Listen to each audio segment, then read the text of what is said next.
goddamn phone is busted. Hey, yeah, welcome back, folks. Yeah, all right. Welcome back to the Cruxman. Got your boy Salt here. Got my man Papa. Well, I'm glad I'm your man. You fucking far from just over there pissing me off, talking shit, constant. Just, you know what? Well, it needs to be done. We all humble each other. Is that what that's called? Is that what it's called? Absolutely, it's called the humble. I think it's called leveraging the relationship. Well, you know what? I'll tell you like this. Like I tell my daughter. You know what I'm saying? There's people that can get away with a little more than others just because of the level of the relationship. You know what I'm saying? My daughter abuses me on a daily basis.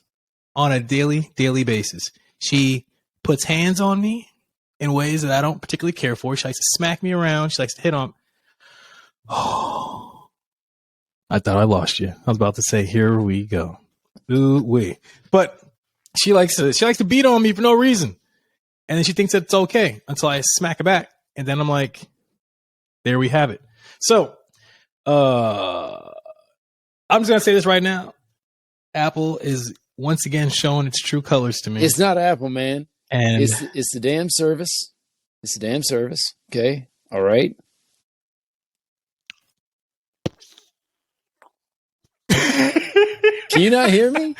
I can hear you, but I just disagree. I disagree it's my service. Wholeheartedly. You can disagree all you want. You know, you're talking about some straight trash. Some people can handle more than others. Okay. I'm not sure I can handle much more. You trash talking my damn cell phone. All right. Okay. Like now I know how you feel when I talk about your damn car. Okay. And I also know it's understood. I also know how this man felt in this joke that I heard earlier. Okay. He goes up to his wife. He goes, "Hey, here's the thing. I bet you can't tell me something that will both make me proud and upset at the same time." Maybe that she gave him children. That's actually pretty good. Yeah, that's pretty good. That's the one thing I could think of. Her reply was not so innocent. She goes, "Yeah." She goes, "Well, how's about this for one? You got a big dick." He's like, "Oh, that does make me proud." She's like, yeah. He goes, "But that make me sad." She's like, "Oh, I didn't finish. It's bigger than your brother's." Oh. Yeah. Like, how do you take that? Yeah. Yeah. Disrespectful. Gonna get smashed Disrespectful. You know, I mean, look, that's rough. Probably. If not by him, by his brother. About to say she could tag team right out. You know, it's not even a problem. Yo, I want to throw a quick shout out to these fellas here. Kentucky Bourbon Barrel Ale. It is phenomenal. Aged in a bourbon barrel. And I've been sipping on it for a couple of hours now. But I'm not upset about it. Not even a little bit. You've gotten nowhere. What do you mean I got nowhere? If you've been sipping on it for a couple hours, you've gotten nowhere. It's not true. I was working. Mm-hmm. Excuses. Mm-hmm. So this summer is a what are you sipping on? A big glass of episode 7? No, that's not what you had. Not what you had. Listen, I'm getting my vitamins and nutrients in first. Okay. However, a big old glass of episode 7. That's what I just saw. I've been running around all day today, getting things done, and I feel borderline accomplished. Nice. So, joke's on you. But let's talk about it real quick. Before we get into things that are happening that everyone's going to care about, I went through a 24-hour fast Monday. Shut it down for the day. Absolutely. It was just because I've been eating a lot. Hawaii in particular still had me feeling a bit bloated and full. You know what I mean? So what I did was I was like, you know what? I'm just going to shut it down. So I'm about to leave again, going to Key West tomorrow. Out of nowhere. So I shut it down all day Monday. I need you to engage with a mutual friend of ours that's down there that you don't know is down there right now. Okay. Yeah. I have definitely connected with someone out in Seattle, and we're gonna try to link up.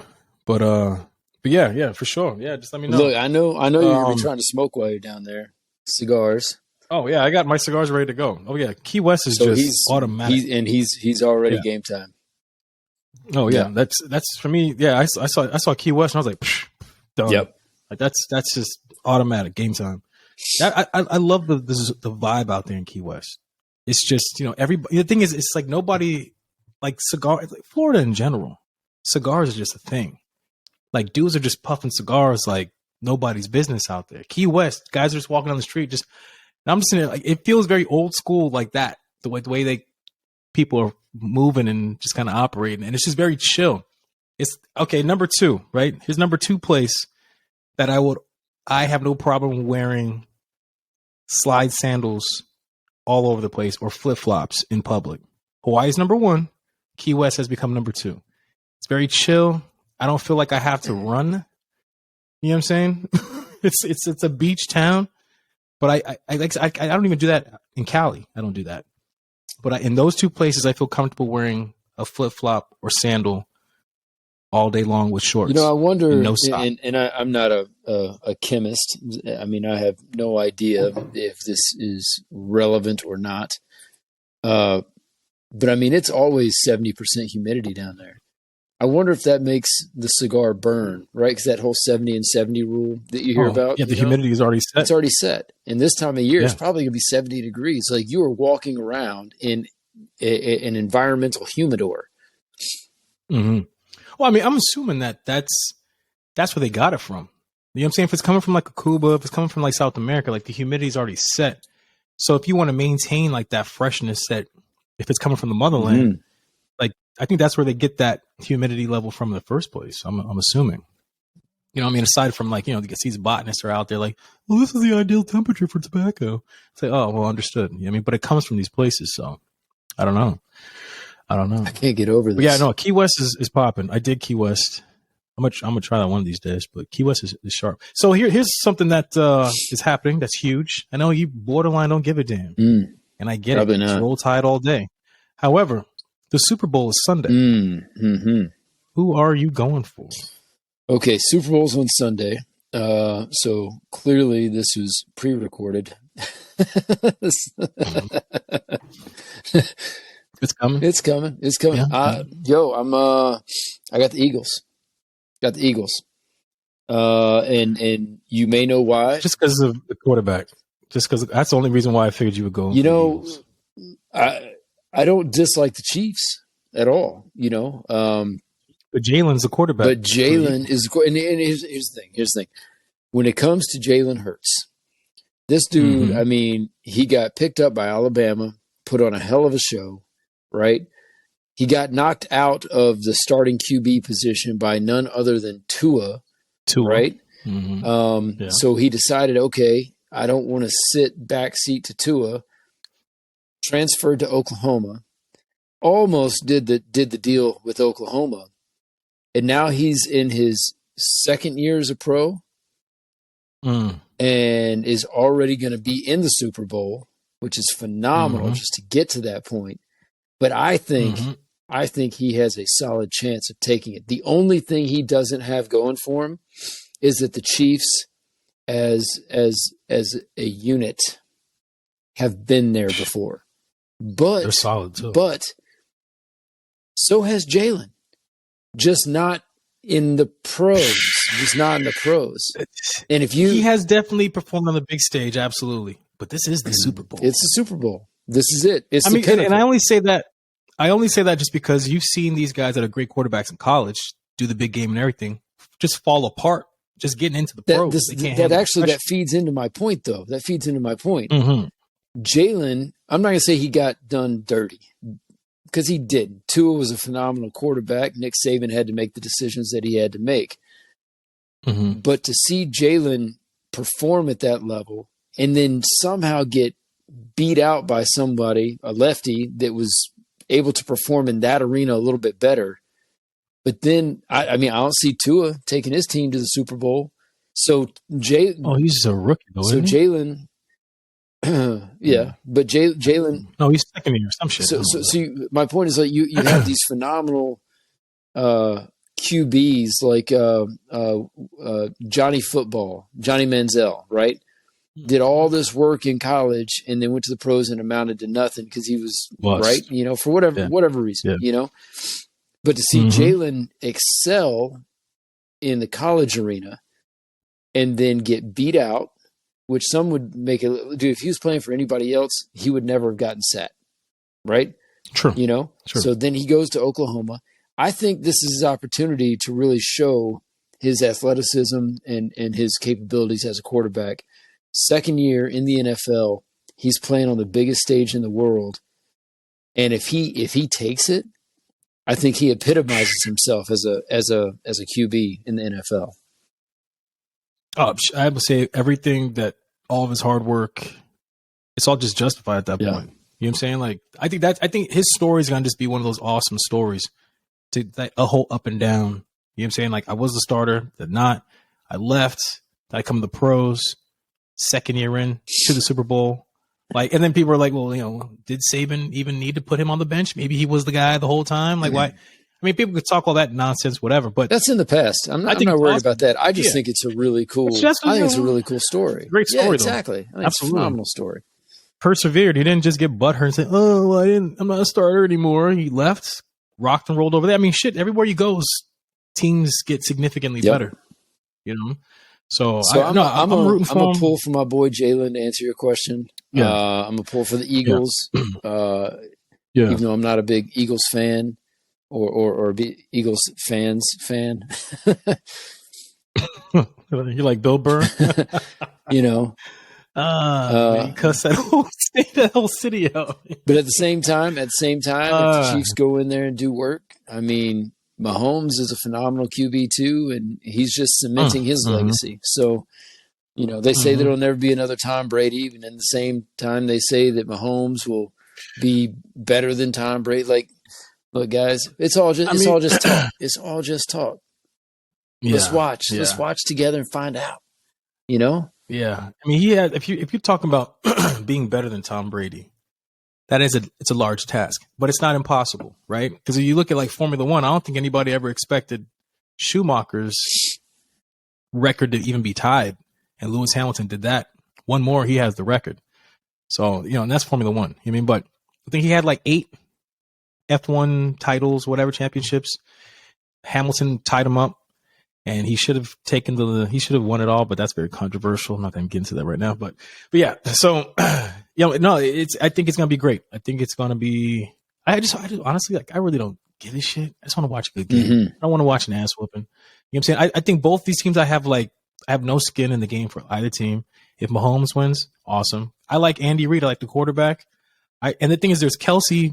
There's a brother on both teams. Kelsey v. Kelsey. You know what I'm saying? Yeah, which I think is awesome. I like Hurts. I like Jalen. Like, I'm rooting for him just because he doesn't have a ring, and it'd be great for him to have a ring. And then these boys do it again. I think it's going to come down, like, in the future, you're going to see 3 quarterbacks just constantly revolving: Jalen, Mahomes, and Burrow. I think Burrow's coming back. I thought they were going to do it. I was like, if they beat KC, I was rooting for the Bengals, but then they didn't win. So I was like, oh, well, I'll go for Philly. So I was rooting for Philly back when they beat the Patriots in, like, was it 2017, something like that? I was rooting for them back then. They won. Probably gonna get it done again. Yeah. So yeah, I dig it. I just like I said, I just want to see a good game. Hopefully are you a halftime show fan? No. Do you watch the halftime show? Neither do I. But Rihanna's in there, so I'm tempted. I would watch a particular artist, I suppose, if I knew they were coming out, but I don't know. It's like too much. They're whack, it's too much. It's just, I don't know. I'm not a huge fan. There's not too many. I think it's getting better again in terms of like who they choose. But like when they had like The Weeknd, I was like, why? What's happening here? I don't even want to be here. They try to do. That's why I say it's too much. Like they think like, oh, what's going to be the draw and like the shock and awe that's going to like get people's attention and really like, look, man, like. let fucking Kid Rock come do the halftime show. You know what I mean? Like, let someone who I personally would consider like a national treasure come out there and fucking do it, you know, and let him just do his show. Mm-hmm. I don't need Lady Gaga jumping from the fucking rafters or, you know, The Weeknd, like pretending to trip through this fucking it was fucking weird. Yeah. It's fucking weird. Just like, what's it fucking, you see that Sam Smith performance, that satanic BDSM devil performance he did during the Grammys? No, I don't watch the Grammys. Dude, neither do I, but I've seen highlights and I'm like, fucking why? Like, who are you trying to impress? Like, who do you think thinks that's fucking cool? You know what I mean? Like, it's just fucking weird. It's fucking weird. Yeah, it's not a good performance. I just want, fuck them.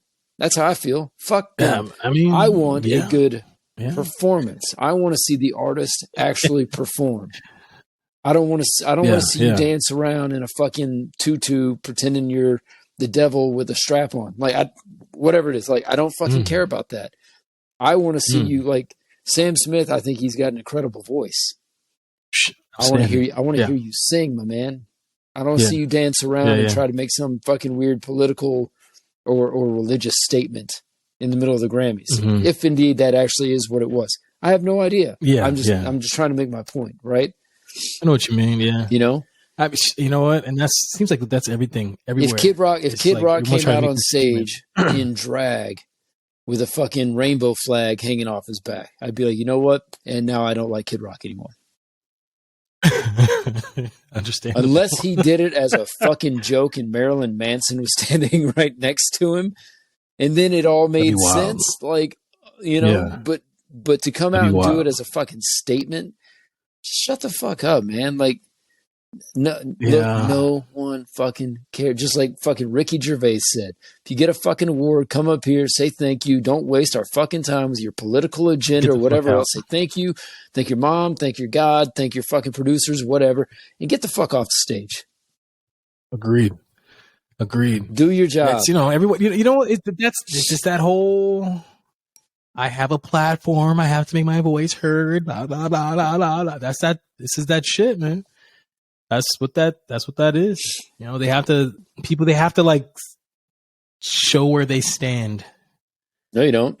You could just Dave Chappelle it and shut the fuck up. Shut the fuck up. I know that'd be me. Like, who gives a fuck what I have to think about political climate?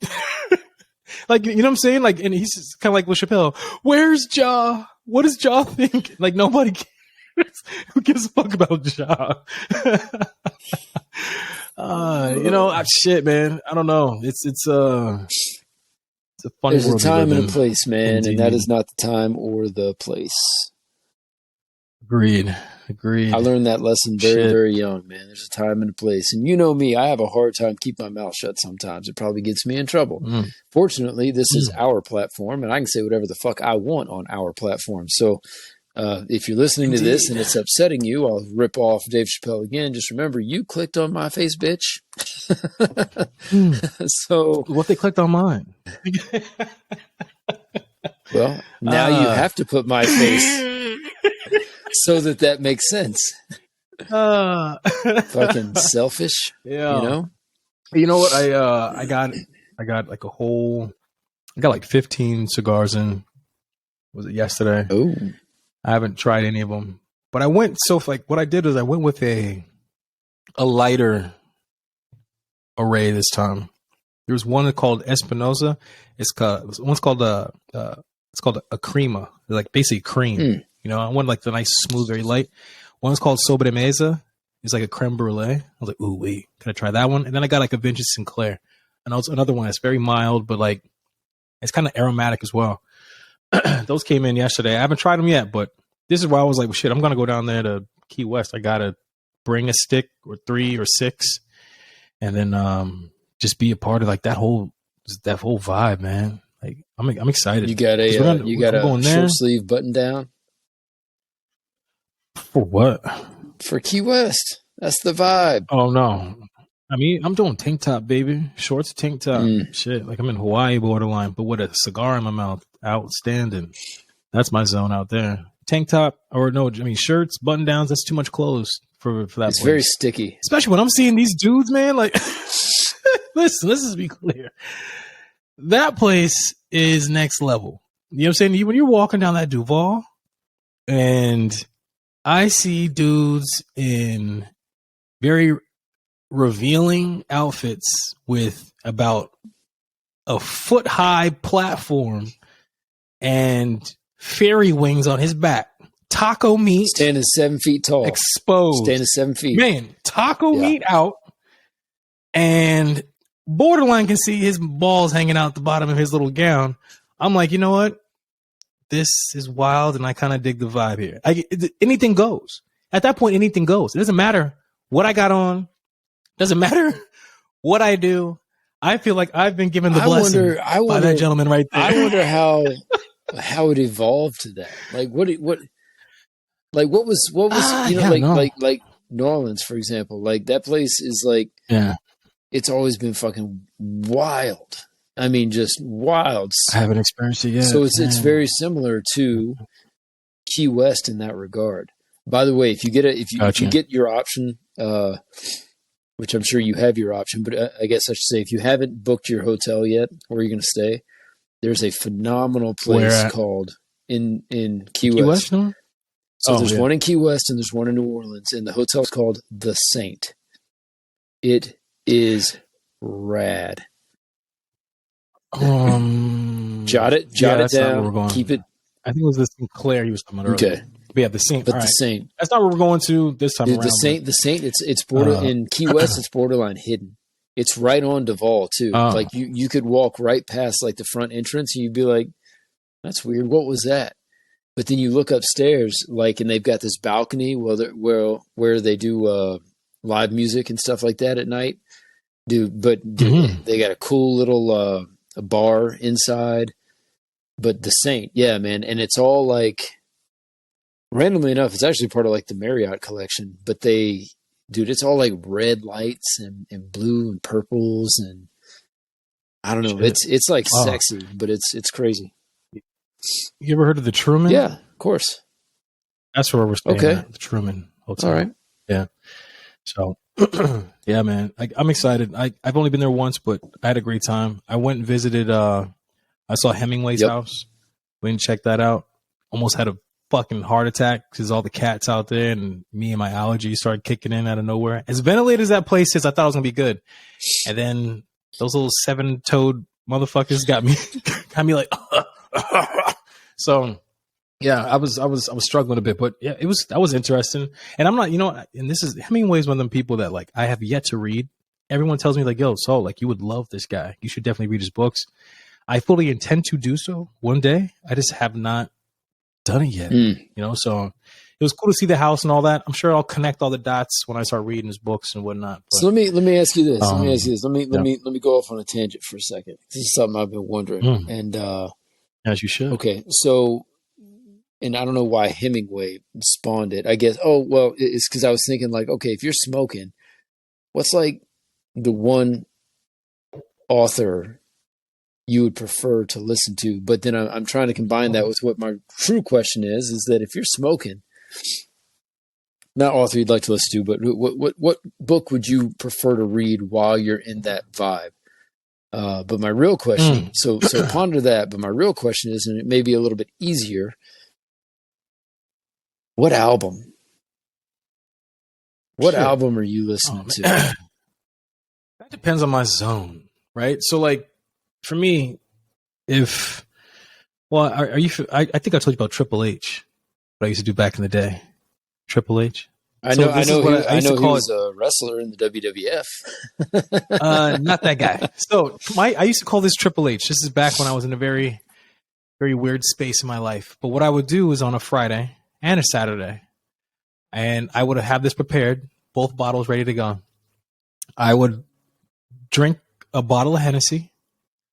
I would fire up my hookah. That's H number 2.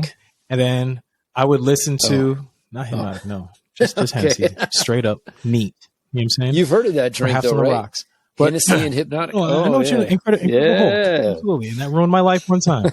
But it's my Triple H, I used to call it, was I would have my Hennessy, I would have my hookah, and then I would listen to Anthony Hamilton. I thought you were going to say Hendrix. That's just me being racist. Anthony Hamilton would be, well, yeah, he's a good dude, but not for that zone, no. And then what I would do is I would put Kung Fu on TV. I put it on mute, and I would just watch Kung Fu nonstop. You know what I mean? So like within one old school Kung Fu flick movie, you know what I mean? Like within that movie, I would probably kill the bottle, be like, shit, I'm done already. But I'd be like just smoking and do that. So that was like my zone back in the day. So like with a cigar, Henny and hookah. So this is back in the day too, right? So this is when I had like it wasn't like I didn't have like a playlist like I do now on Spotify and all that other shit. You know what I'm saying? So like right now I have like a chill playlist right now where I could put on, let's just say, I mean for me, Anthony Hamilton, easy. Like that's just almost automatic. I could do even like a Kid Cudi, depending on what I'm listening to. Man, Kings of Leon, easy. Let's see. That's why I asked, because whatever reason earlier I was pondering.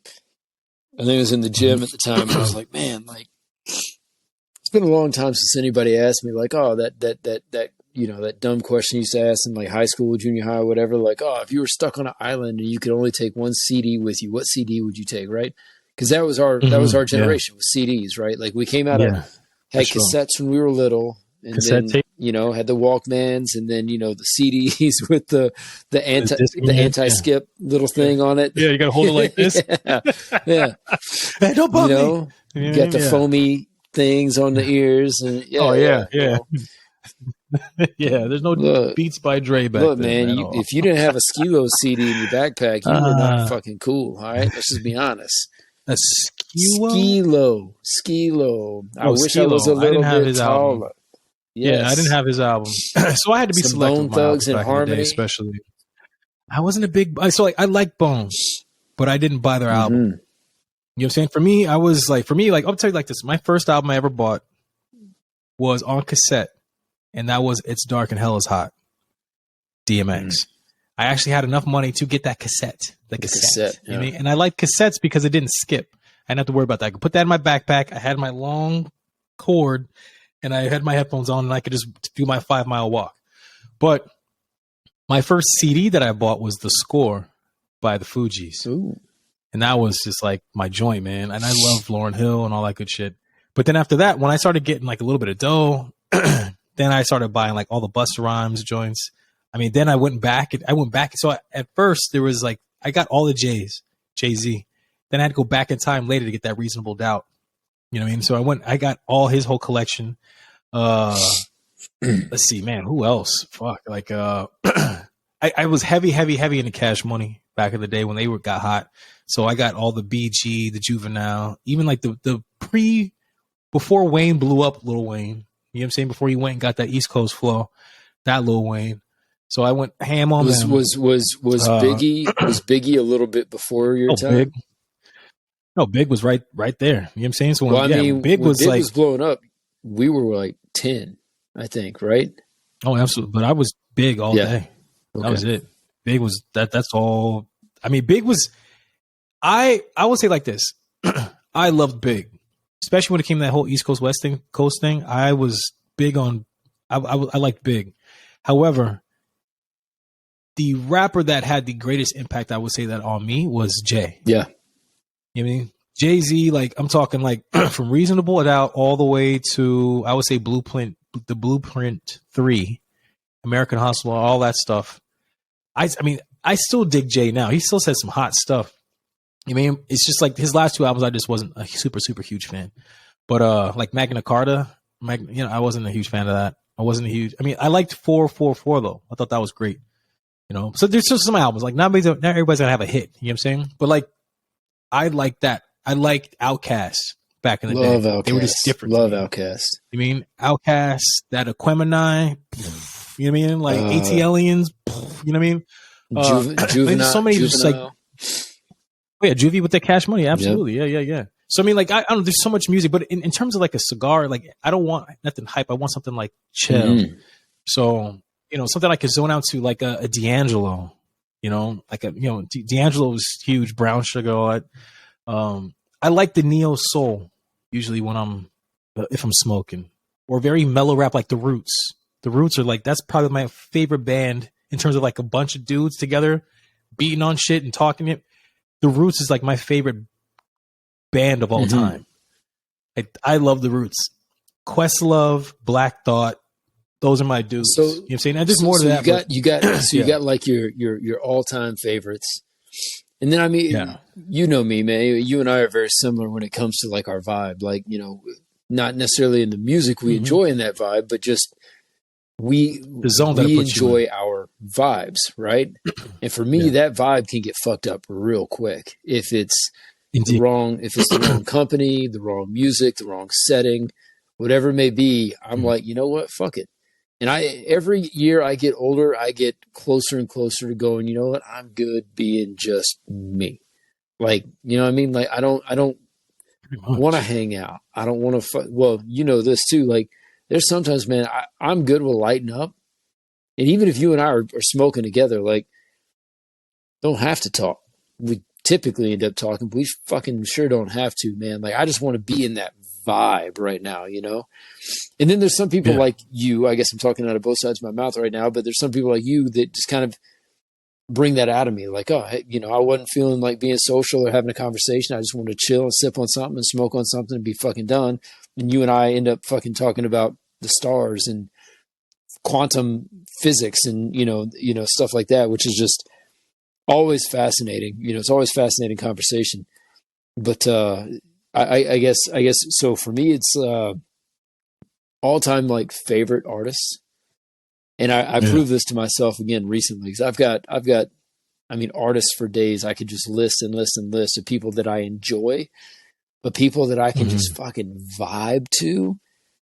Dave Matthews, dude, Carter Beaufort on the drums, right? I mean, the dude. I mean, he's arguably. Is he still number one in the world? Yeah, I was gonna say he's arguably the best drummer in the world. I mean, right next to. Yeah.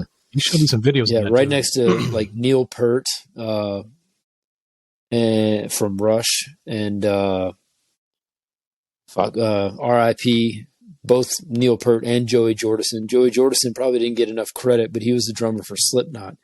He was probably one of the fastest drummers in the world. I think Rudimentary. You know, you can throw Travis Barker in the mix. I mean, he's in the mix. He's great. He really is.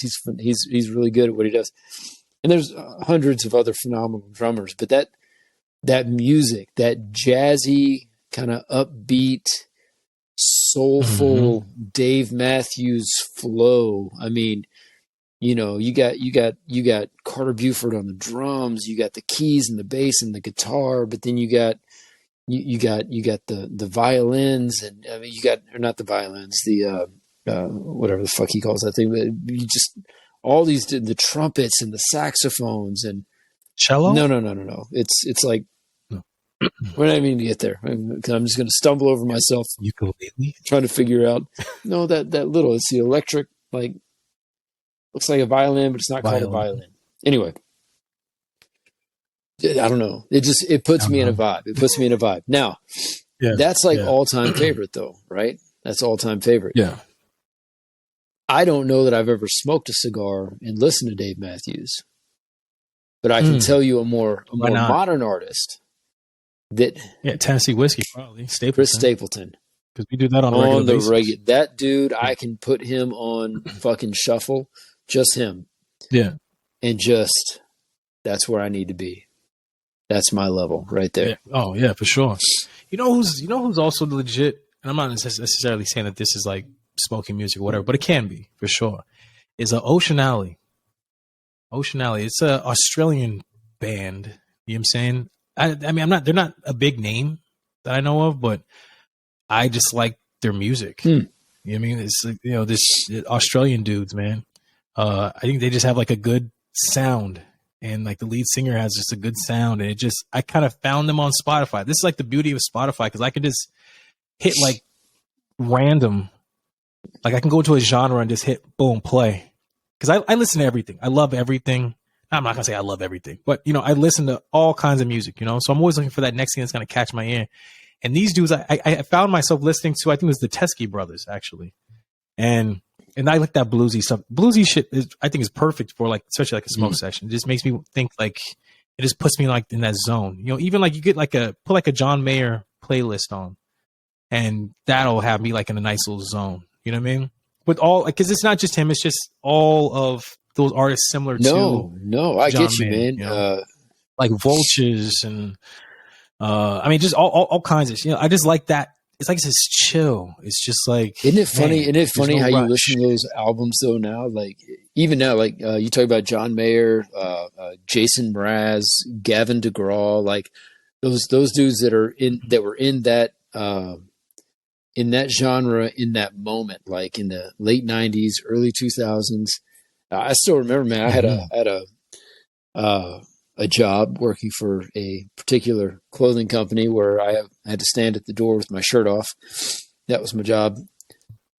And It's not Hooters, is it? no, I'm not built that way. You're out there doing orange shorts. You weren't allowed to identify as such back then. You know, I guess this is the times. It's not Macy's, times have progressed. Abercrombie and Fitch, you motherfucker. So if you're gonna make Abercrombie, me fucking say okay. it. Oh, I don't remember seeing dudes out there with shirts. Oh off. yeah, man. No, yeah, all the time. Abercrombie, yeah, right at the door. We stand there and whatever. Like it made no fucking sense at all. You know, it really didn't. Like why we were out there with our shirt. But it drew attention. Of course, like, it did. Oh shit! Yeah, no, Is that draw. Yeah, I wasn't Papa back then. I was. You just make girls call you that. I was more hoping that they'd look at me like Biggie. I love it when they call me Big Papa. Yeah, but no, I was like skinny fucking Alabama Papa, if anything. But nah, man, like out there pop. The reason why I say this, God damn it, is fucking you. As soon as you said, come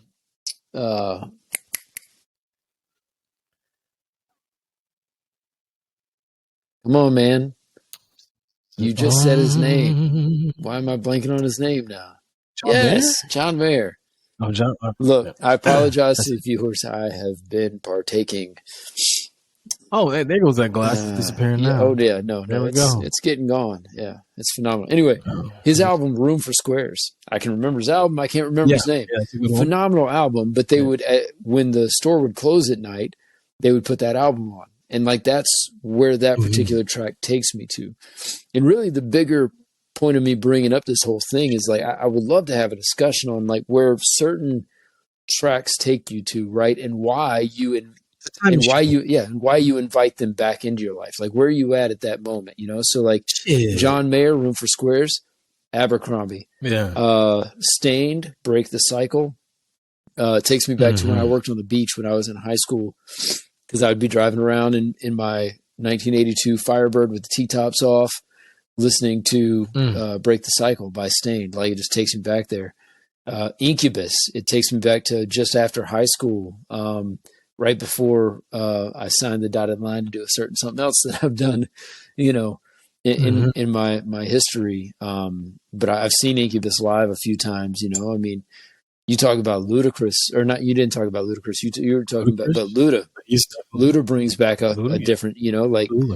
So sure. why do certain vibes now, 20, 25, 30 years later, you invite that particular vibe back into your life? Where does it fit now? Where does it fit? You know, I think it fits all day, just because you're talking about just a good time in your life. I think, you know, like for me, when I listen to Anthony Hamilton, he takes me back to a time when, first of all, like I couldn't listen to him for a while because when I got divorced, a lot of his songs made me think back to that. That was like, I used to get transported back, and I was like, man, like I can't listen to that. However, when I got over that, I started listening to him again. He takes me back to just good times. You know what I'm saying? A great time in my life. You know what I'm saying? Where like, even like when I listen to Lupe Fiasco, like Jesus, like that, his first one, you know, First and 15th, like Food and Liquor, you know what I'm saying? Like that was, I still think about it. That Kick Push song. I just remember driving and just jamming to that just all day long. That whole album from beginning to end, just nonstop. When I listen to Pharrell and Nerd, it takes me back to Japan. And I'm just, me and my boys in the car, just like nowhere to go, just figuring it out on the fly, stopping, chicken and beer. There's a party. I mean, it's just so like for me, when I think about like some songs, it takes me back to a place, a time where life was like really, really good, or it was really, really bad. But do you remember? And it also, does the song, like, is there music when you listen to that music though? Like, is it like having a kid, right? Like, where they say the only reason parents have another kid is because they forget how hard it was in the beginning. You know, you look back over your life, you know, and I think a lot of parents hopefully ingest. They're like, you don't know how hard you were. And I'm like, was I really that hard? Do you even recall certain situations? Because I can tell you right now, as my 8-year-old, my 4-year-old, I couldn't tell you what they did to upset me last week. I don't even remember, but I can give you multiple examples of things that made me smile and made me proud. Like, so does music do the same thing? Like, you remember the good times, or is there a song you could tell me right now, if it came on, you'd be like, that was a fucking shit time in my life? Because and that's how you remember. Yeah, well, that was Anthony Hamilton. But like, I think a lot of that though, I think music in particular, it kind of is like a gauge as well. You mean where you kind of know where you are mentally, you know, like there's songs that you can't listen to. And I'm only speaking from my own personal experience, right? Like I could not listen to like one of my favorite artists, Anthony Hamilton, for like the longest. I couldn't, it was hard for me to listen to like a Jill Scott. It was less difficult for me to listen to Erykah Badu. These are people that I love. You know what I'm saying? However, it took me to a place where I just wasn't happy. But I think what we do with this music in general, anything in particular, but for us, I would say music wise, it romanticizes a period of time that wasn't perfect. But we do cling on to those great moments that music was like the soundtrack to our life at that time. And it still continues to be that soundtrack. And I know for me, like even now, like there's still music that comes out and I'm still jamming to it and I'm doing awesome things, whatever.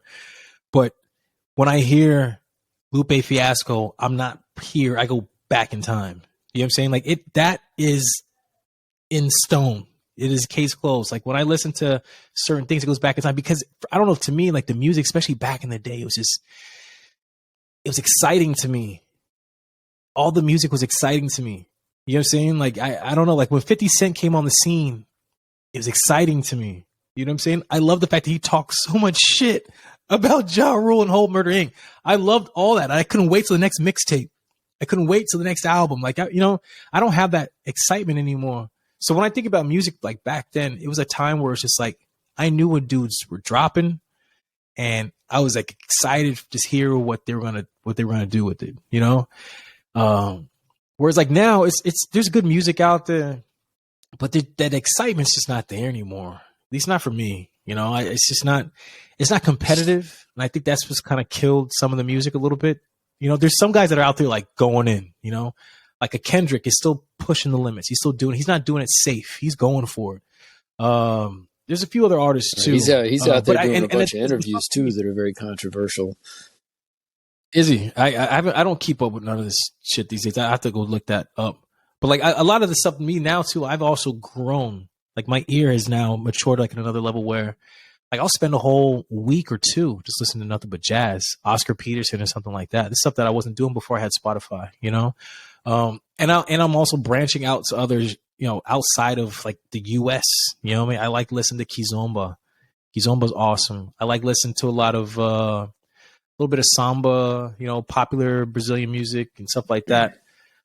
I like just to branch out and see what else is out there. And I'm just listening to that all day long, you know, nonstop. So I think the music is for that. I think the music, I tell people all the time, like I'm stuck in the 90s just because that was to me like the late 90s or just the 90s in general, but especially the late 90s, early 2000s was just like the golden era of hip hop. It's just for me musically. And the thing about it, and the thing is, it's not just hip hop neither. When I talk to people who listen to other genres, they say the same thing. They're like, "Yo, like it's just not the same anymore. It sucks." So now. Are we just getting older? I mean, are we becoming our parents now, or do we actually? Because I actually think I have a high tolerance as much shit as I talk, I think you and I both have kind of a high tolerance for whatever is modern. Now, I don't have a high tolerance for dipshit kids. And I don't mean my children. I mean like these, I mean these like 18 to 25-year-olds out here that are just, they I don't want to go down that road right now. It doesn't make sense to me. I don't fucking understand you. And it's an extreme, right? Like me rebelling as a teenager was,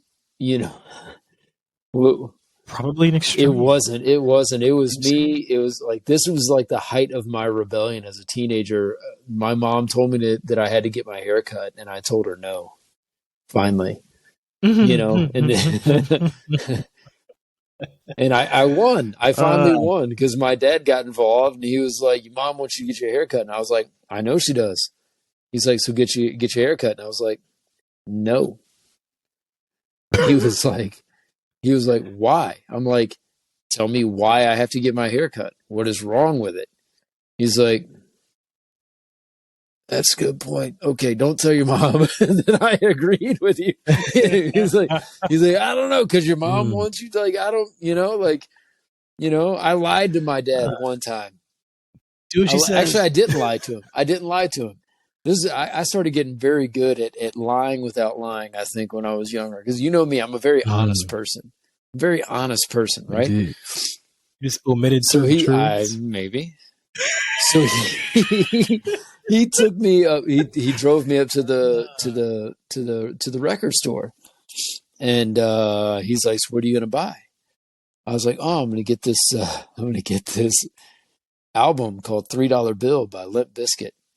Now, mind you, I grew up in South Alabama, right? Very religious, Bible Belt type of thing or whatever. And he goes, "Limp Bizkit, huh? I haven't heard of him." I was like, "Yeah." And all I told him was, no, because that would have been a lie. So what I told him is that my best friend in my youth group recommended I buy it, which was true. Yeah. I was like, "No, Dad." I was like, Charles, it was actually his name. His name was Charles. I haven't progressed very much. You have a slightly more of a tan than he did. I bet you're around. But I was like, "No, Charles told me that it was a good album and I should listen to it." And then it's, fucking $3 bill, psycho female blowing up my phone line. "Need to tighten that screw, bitch. You've been loose for a long time." Like, did you let your dad ever listen to fuck some no. of those songs? I wasn't trying to die. Yo, I remember like my pops, man. I'd never ever let him even attempt to hear "It's Dark and Hell is Hot," but he did hear me blasting the score and like the Lost Boys. I had the Lost Boys on. I bought that album too, and he did not. He wasn't a fan of it. He's like, "Charles, there's all these curse words, and like your sister's here, and this and." And I was like, "And."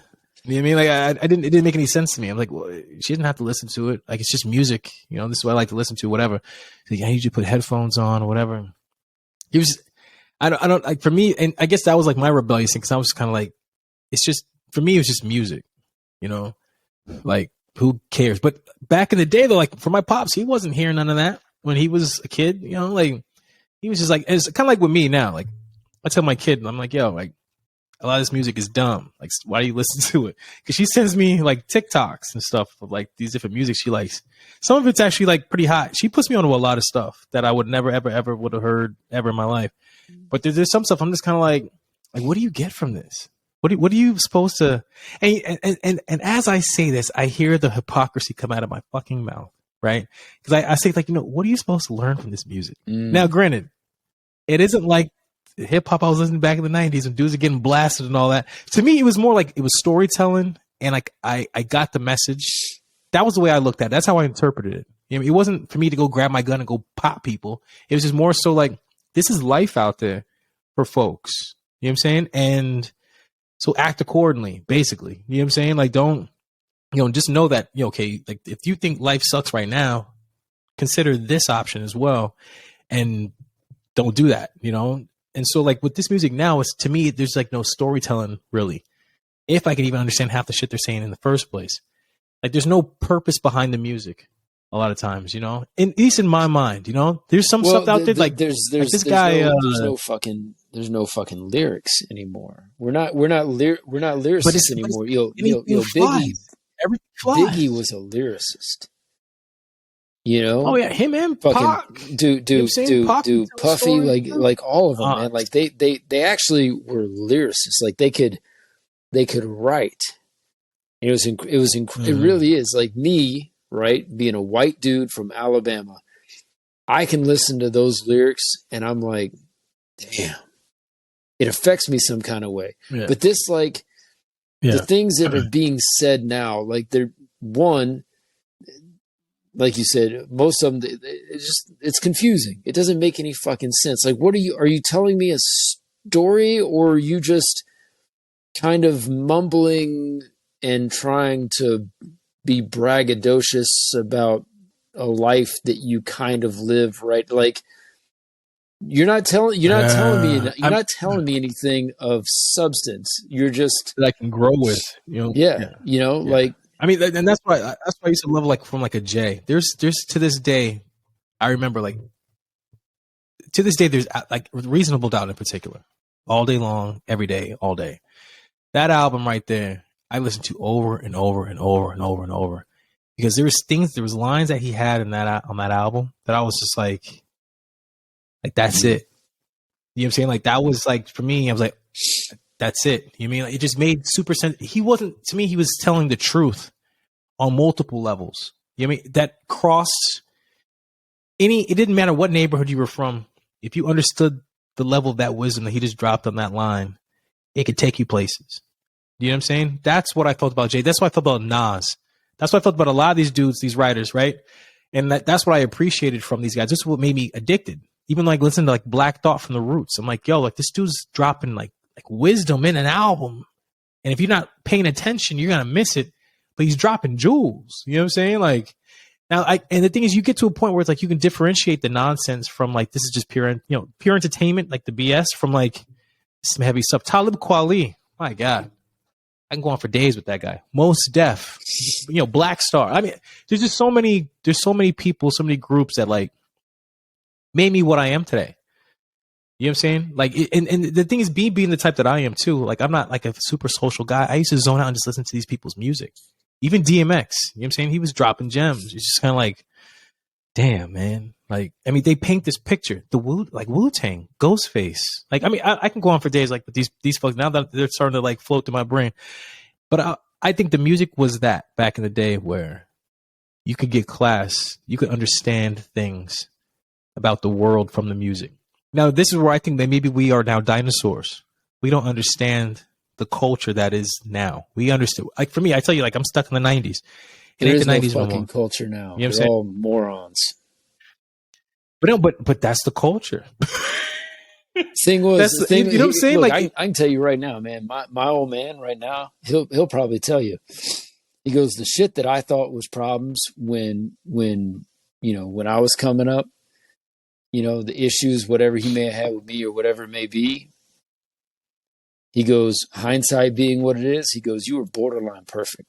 Like, just, I didn't, the things that, I mean, just take, for example, the things people are doing for attention these days. And I'm relating that to music. Yeah. You know what I mean? Yeah. Could you imagine, what is it? Is it fucking Uzi Vert or fucking whoever the fuck it is? Like, who? Yeah, I think it's little Uzi Vert. Who did the song, yeah, I'm gonna take my horse down the old town road. That's Nas X. Lil Nas X. Yes. Okay. Yeah. Could you imagine him walking through the South Bronx in his skinny pink jeans and fucking pink cowboy hat in 93? Oh, he doesn't probably make it out. But that's a different era. But my point is that people are going to an extreme to fucking like get attention right now. And it's like, yo, are you about attention or are you about the art and the craft? Well, it goes back to what you're talking about with Sam Smith. You know what I'm saying? He's trying to go viral on some next level shit based with that. It wasn't just to go out there and Not just do Uzi the Vert. music. Yeah, you're right. He was out there to make a I statement. apologize. You know what I'm saying? Vert. Like, oh yeah, I mean, yeah, but you know what I'm saying? Like that to go viral, to be on the social media and have your shit shared all over the place, to become recognized, relevant. Yeah. You know what I'm saying? You know, it's all about relevancy these days, right? Like people are constantly putting out stuff. It has nothing to do with the quality either, right? Like right now, like for instance, what's it, Lauryn Hill? She hasn't dropped an album since the Miseducation of Lauryn Hill. She's done like little appearances, but she hasn't dropped an album. The anticipation of her potentially dropping an album is so high with our generation, right? Now, granted, if our generation gets on it, of course, these youngins don't know shit about her, who've kind of heard her, you know, in circles, whatnot, but they don't really know her unless they did the knowledge and looked at her history, whatnot. But they don't really know. But there's a lot of anticipation, like just like Dre, the Chronic. You know what I mean? For him to put a part 2 out there, like there's anticipation with that. There's other people, but they're at like another place where they've kind of like become like these like mythical creatures. Where it's like, man, like it'd be great to see that again. Kind of like almost how we put Chappelle on a shelf. Like, damn, the Chappelle show was so awesome. Is he gonna come back? We don't know for sure. But then he came back with a vengeance. You know what I'm saying? So my thing is, like, I think when it comes to the music now, everyone's trying to stay relevant, so they're just pumping out. So I was looking at this shit just yesterday. There's this artist that I kind of follow, right? The whole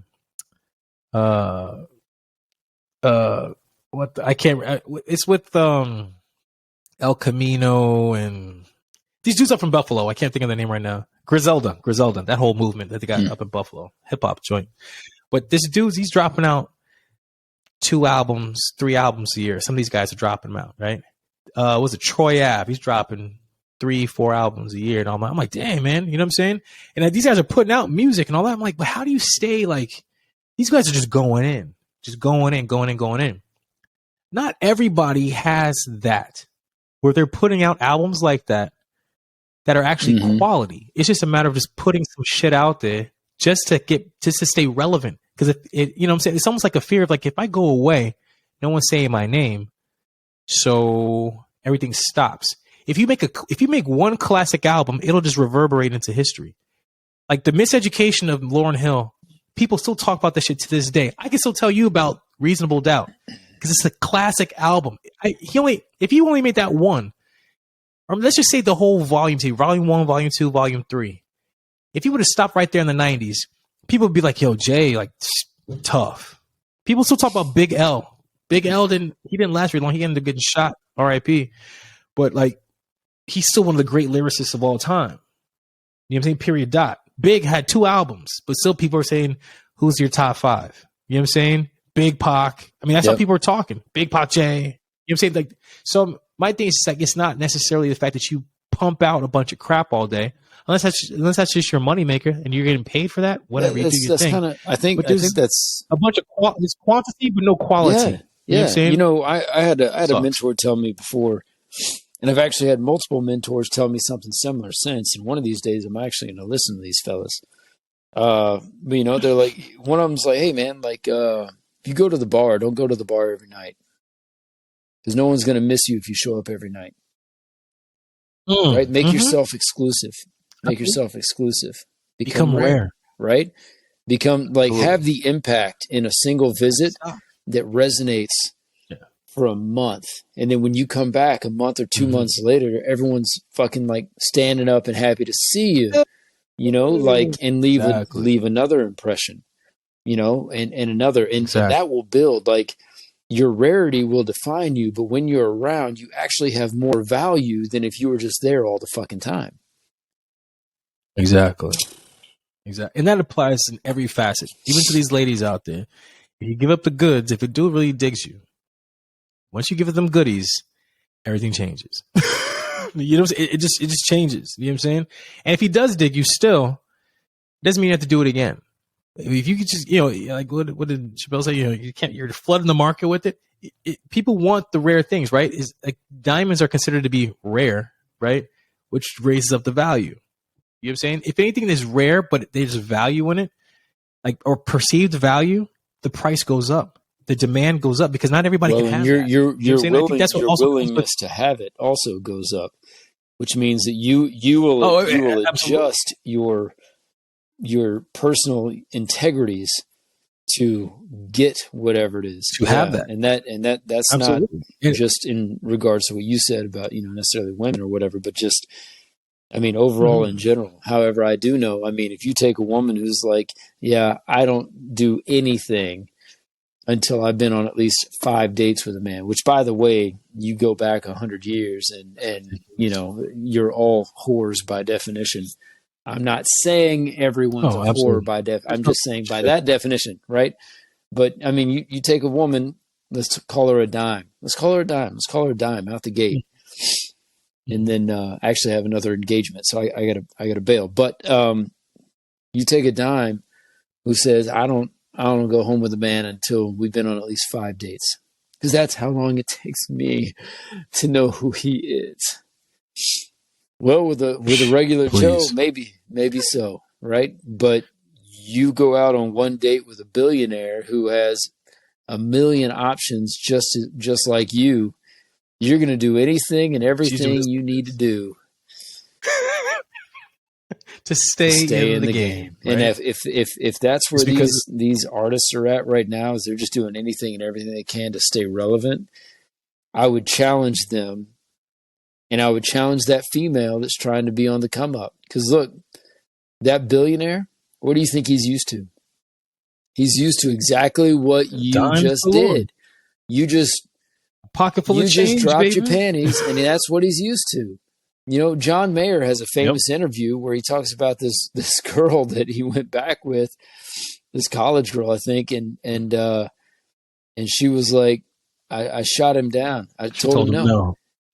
And he was like, okay. He goes, I don't really understand what we're doing here then. And I'm paraphrasing, right? I would never speak for John Mayer, the man. Love the dude, by the way. John, you're phenomenal.